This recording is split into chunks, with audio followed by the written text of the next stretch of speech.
Hey, what's up guys? Figured I'd go over the car with you guys. I was thinking about doing like a year recap video, and then I realized as I was going through like my analytics and stuff and going over some old comments, easily the #1 comments that I get are suggestions to do stuff that I've already done, or people telling me I should get something that I already got, do something that I already did. So I'm just gonna give you like a little recap on what I've done to this car in the past year, because I've gotten a good amount of subscribers this year. Figured I'd just answer everyone's question kind of at once. It's all redone. There you go, end of the video. See you in the next one. I'm just playing, but the engine bay is all redone. I took this all out. I'll throw some pictures up here and there throughout this. I took everything out of here. I sanded most of it down to bare metal. I primered it. I painted it. The engine is completely rebuilt. I upgraded the turbos to 15 Gs. Here's my old ones right here.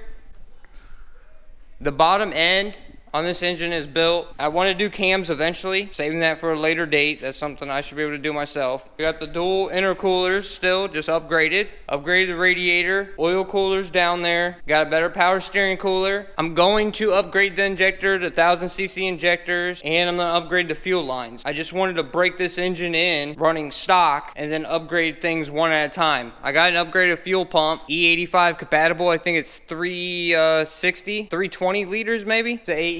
I think I got the box. It's right here. Here's the box for the fuel pump I got. I think it's 320. This has kind of just been a little nightmare. I've been cleaning up someone else's mess. I didn't know that this was completely rebuilt, but it wasn't done right.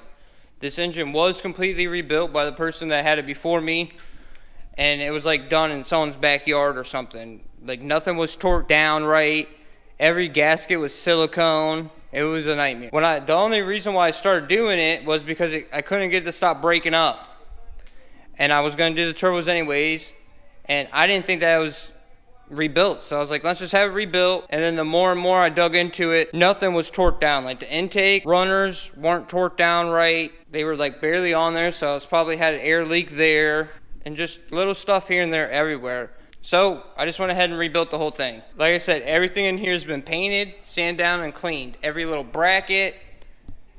The only thing I still have to do, which I know I'm going to do eventually, is I'm going to replace at least every nut and bolt that you see. You know what I mean? I'm going to end up getting all new bolts because that's going to drive me nuts. I upgraded the brakes to the 99s. They definitely need to come back off and be powder coated or painted. I'm going to do that eventually. I got BC coilovers on here. Every joint, every bushing, every tie rod, every axle is new. I got poly bushings in the subframes, front and rear. Here, we'll put it up in the air. These have just been sitting. These were brand new control arms, all new bushings everywhere. Subframe was sanded down and painted. All new poly bushings. Everything on this car is new.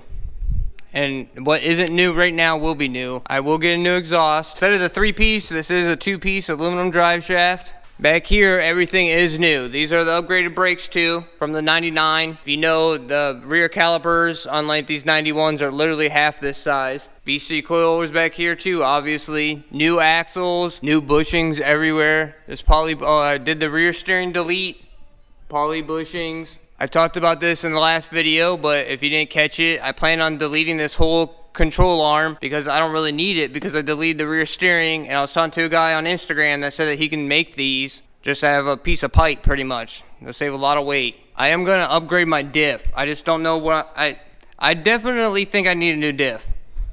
That made no sense at all. I think I need a new diff, and I've called a few places and I can't find anyone that's willing to even look at this or try to rebuild it. So I think I might just upgrade everything to a 6-speed. I need the 6-speed transmission and diff. Right here. Like, I don't think it should have that much play in there before even the wheels move. Like, I don't know if you guys can see. There isn't that much light down here. You see it moves that much and the axles aren't even turning. So I don't know if there's just a bearing in there that I can replace. If you guys know, maybe down in the comments. I never did put the diff bushings in. I have those around here somewhere. New wheel bearings, hub bearings, whatever you want to call them. Inner and outer. Same thing up front. These are all just new, the whole assembly, the wheel hub assembly. Just all new, bolted on there. I took the knuckles off. I sanded them down. I painted them. All new brake lines. All new pulleys on the engine. There you go. You can see the coolers now. Oil cooler, power steering cooler, a new clutch, new flywheel. It's all spec. You can see in there. And here's some of the things that I'm gonna do. And a lot of you guys keep getting on me that I didn't put that cover on there. My cover was trashed. It's somewhere. I was trying to keep this a secret, but anytime I'm under the car, someone brings up that I didn't put the cover over the flywheel. I want to make a flat bottom for this car eventually. That's what I want to do. I want to make a flat bottom. It's gonna have to be in like 3 pieces, like make like an aluminum tray right here. And then I kind of really only need one in the middle. I need someone to help me because I gotta get this, I gotta kind of like move this exhaust up. You know what I mean? If I can move this exhaust up, which it can go up probably 2 inches, and then get like a piece of aluminum that would go from like here, right down the center, and then back here, I don't know what I'll do. I'm gonna have to have someone way smarter than me figure it out back here. I don't even know if I can do it back here. But I want this up here to all be closed in. At least up front, I want a tray. For sure up front, because it can come into the splitter.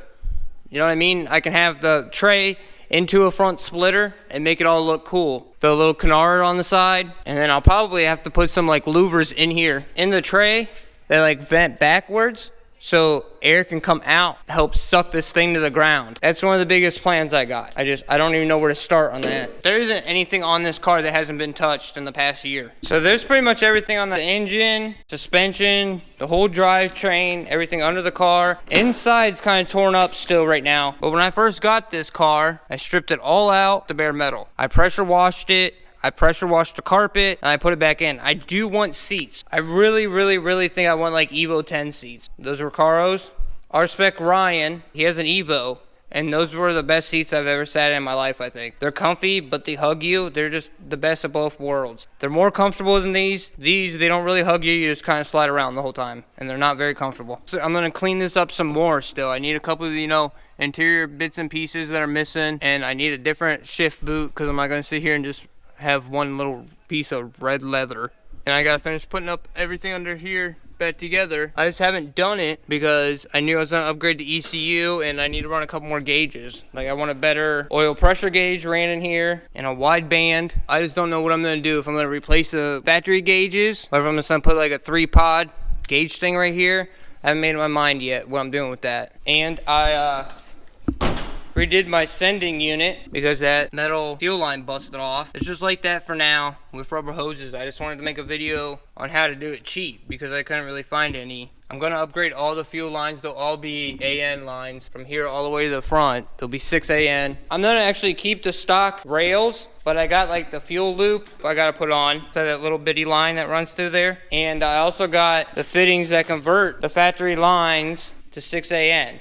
And then I can put a upgraded fuel pressure regulator on here, and I can run 6 AN all the way from the tank up to there, and with a filter in between. I got the ABS delete kit. Been asked that multiple times. I did the ABS delete kit on this car. I don't know if you guys can see. You guys probably can't see it down there. And I'm going to run speed density. I'm going to delete the mass airflow sensor so I don't even have to worry about it. I know a couple people get the chrome and run a GM mass airflow sensor. I just rather not have to worry about it at all. And then I can run 2 pod filters. I'm kind of just a butthurt for pod filters. I think 2 pod filters look sick. I had them on the R32 GTR that I had, and it was the coolest thing ever. Oh, I got a new steering rack, brand new steering rack and steering column, because there was some play in there that I just could not figure out where it was coming from. And I'm going to replace all these lines. You know, I try to keep these 2. For those of you that watched my other video, see that it just sprayed power steering fluid all over the place. The only thing that I have not figured out yet is what blow-off valve I'm gonna go with. I haven't pulled the trigger on that. I haven't ordered one yet. Oh, I upgraded the battery to a lightweight battery. If you can think about it, I'm pretty sure I've done it. I've painted everything. Even the brackets that go to the bumper right there. I've cleaned every piece of plastic up. Headlights, I painted down. I took the headlights out, painted there. Everything on this car is going to be new, if it's not already new. I'm already in too deep to cut corners now. So there's a little recap on the VR4 for those of you guys that constantly ask me. Don't get it wrong, I'm not like upset that you guys ask me. I feel like I've always answered the same 10 questions over and over again, probably almost every video for the past year. I am going to take that rear subframe out, completely sand it down to bare metal and paint it. I'll probably do that right before I send the car out and have it painted. I'm not gonna paint the actual body of the car. I'm going to hook the brake lines up, bleed the brakes, bleed the clutch. Pretty much all I can do until I get a new ECU. I still haven't heard back about that with Christmas and everything. I don't even know when I'm gonna get it. So that's where I'm at. We'll see you guys in the next one. Hopefully it's more than just bleeding the brakes and bleeding the clutch. I wanted to give you guys a little breakdown of everything that I've done. If I forgot anything, leave it down in the comments. I'll pin it. I don't really have anything I can do or that's worth recording as of working on this. And I know there's about 50 of you that will throw a little fit if I don't put a video out Monday. I'm not complaining about it. I appreciate that more than you guys even know. You guys keep me motivated to at least get up and get out of the house and do something. All right, boys, I'll see you in the next one.